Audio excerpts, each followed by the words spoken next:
Sir lesson చెప్తున్నప్పుడు call వచ్చిందని sir మధ్యలో వదిలేసి కాల్ మాట్లాడడానికి వెళ్ళిపోయారండి. ఆ తర్వాత పెళ్లి జరుగుతుంది. పెళ్లి మధ్యలో 7 అడుగులు వేస్తున్నప్పుడు పెళ్లి కొడుకుకి కాల్ వచ్చిందని 7 అడుగులు మధ్యలో వదిలేసి వెళ్ళిపోయాడు.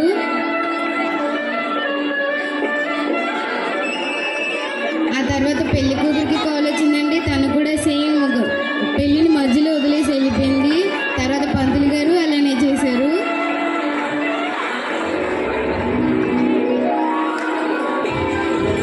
ఒక పార్టీ అవుతుందండి, పెళ్లి పార్టీ. కొంతమంది ఏమో ఫొటోస్ దిగుతున్నారు, కొంతమంది ఏమో డాన్స్ వేస్తున్నారు. ఆ ఫోటో వాటి మధ్యలో కాల్ వచ్చిందని అది వదిలేసి వెళ్ళిపోయాడు. ఫ్రెండ్స్ని ఫ్యామిలీని మర్చిపోయి ఫోన్లోనే తిరుగుతున్నారండి చాలామంది.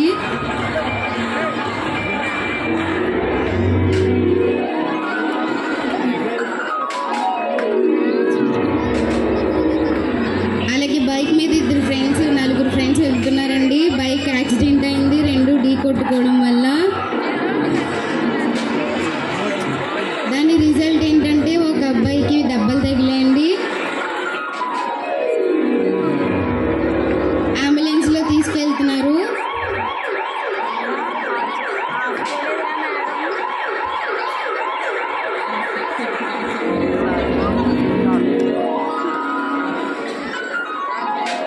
డాక్టర్స్ ఆపరేషన్ చేయడం స్టార్ట్ చేశారండి. కానీ డాక్టర్ ఏదో కాల్ రావాలని ఆ టెన్షన్లో ఉండడం వల్ల ఆపరేషన్ మీద సరిగ్గా కాన్సన్ట్రేట్ చేయలేకపోతున్నారు. ఆ కాల్ అయితే వచ్చింది, ఆపరేషన్ మధ్యలో వదిలేసి వెళ్ళిపోయారు. మళ్ళీ డాక్టర్ తీసుకొచ్చారండి అసిస్టెంట్.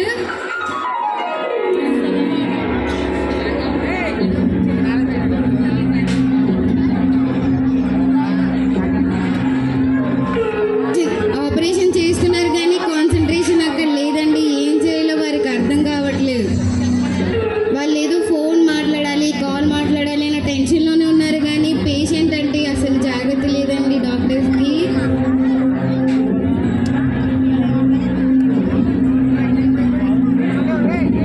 ఆపరేషన్ చేస్తూనే ఉన్నారు, మళ్ళీ ఫోన్ చెక్ చేసుకుంటున్నారు. ఇప్పుడు సెకండ్ డాక్టర్కి కూడా కాల్ వచ్చిందండి.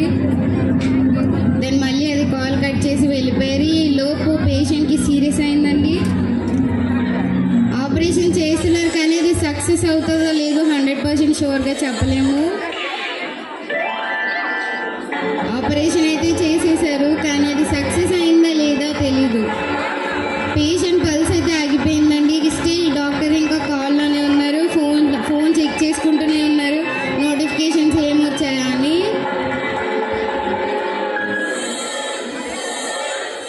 ఇప్పుడు ఏం చేయాలో తెలియక ఆపరేషన్ని మళ్ళీ రీఆపరేట్ చేస్తున్నారు. కానీ స్టిల్ పేషెంట్కి ఇంకా ఛాన్స్ లేదండి. పేషెంట్ అయితే చనిపోయారు. ఇప్పుడు పేషెంట్ని వాళ్ళ ఫ్యామిలీకి అప్పగించేశారండి. వాళ్ళ ఫ్యామిలీ బాధపడుతున్నారండి పేషెంట్ చనిపోవడం వల్ల, వాళ్ళ బంధుమిత్రులు చనిపోవడం వల్ల.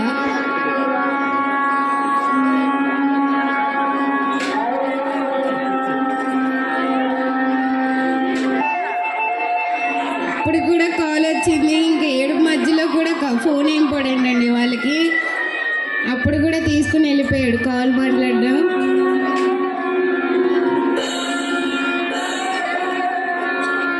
పేషెంట్కి దాన సంస్కారాలు చేయడానికి తీసుకెళ్తున్నారండి. అప్పుడు కూడా కాల్ రావడంతో 7 అలాగే వదిలేసి మధ్యలోనే వదిలేసి వాళ్ళ బాధ్యత మధ్యలోనే వదిలేసి వెళ్ళిపోయారండి.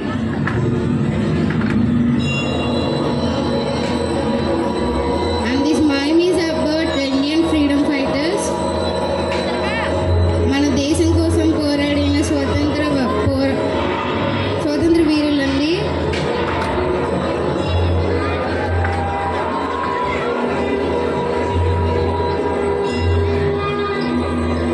చాలా మంది ఫైట్ చేశారు. వాళ్ళలో 3 మాత్రం ఉరి వేశారండి. Bhagat Singh Rajguru and his friend.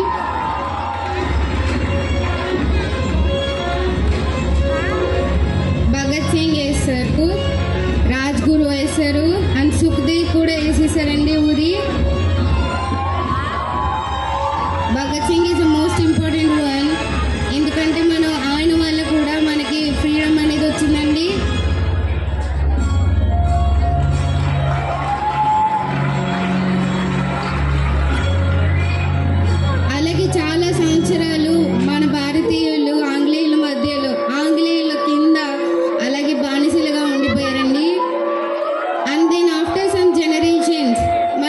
జాతిపిత గాంధీ గారు వచ్చారండి.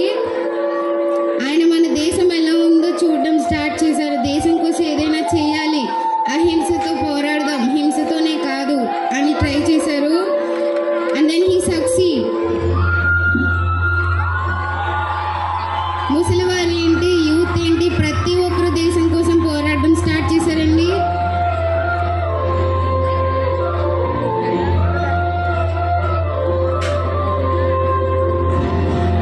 చెడు వినకు, చెడు మాట్లాడకు, చెడు చూడకు అనే 3 సూత్రాల ద్వారా ఆయనకి ఫ్రీడమ్ అనేది వచ్చిందండి.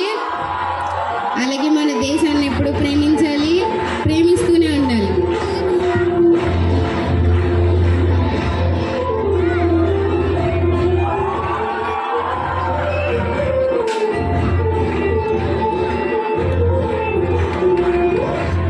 ఫ్రీడమ్ ఫైటర్సే కాకుండా మన దేశం కోసం ఇప్పుడు మరణిస్తున్న సోల్జర్స్ చాలా మంది ఉన్నారండి. Kargil war, Pulwama attack, Kashmir attacks చాలా జరిగాయి. అందులో వాళ్ళకి ఏం అవసరం అండి అలా చనిపోవడానికి, కానీ మన దేశం మనం బాగుండాలని వాళ్ళ ప్రాణాన్ని వాళ్ళు అర్పించారు, కుటుంబాన్ని కూడా లెక్క చేయకుండా.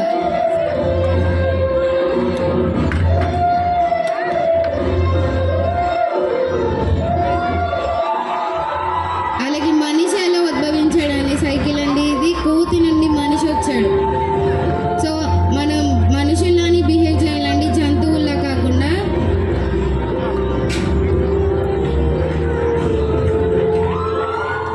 It's an Indian parade day అండి. పాకిస్తాన్ ఇండియా బోర్డర్ దగ్గర ఆగస్ట్ 15 జరుగుతుంది. అలాగే జాన్ 26 రెడ్ ఫోర్ట్ దగ్గర జరుగుతుంది. బాగా బోర్డర్ దగ్గర జరిగే స్టంట్స్ అండి ఇవి. అలాగే రెడ్ ఫోర్ట్ దగ్గర జరిగే స్టంట్స్ అండి ఇవి.